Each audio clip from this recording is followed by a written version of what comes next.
So yun mga ka-flex, no? So magandang umaga ulit, no? So tumirik pala si flex natin nung nakaraan, no? Dun sa may tungko. Sa malapit din sa Rusi, sa likod lang yung pa one way doon. So ang naging dahilan pala mga ka-flex ito.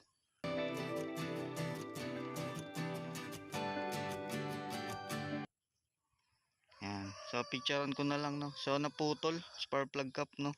Kaya pala namamatay-matay siya pag stoplight. Tapos biglang namatay din na, ang hirap pa andarin, no. So ito pala.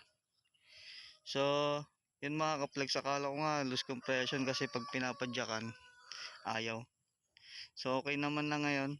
Hindi na siya namamatay-matay pag stoplight o kaya pagka umaandar biglang mamamatay, no. So okay na siya. So tumatalon-talon pala yung kuryente kaya pala namamatay. So check nyo to. Thank you.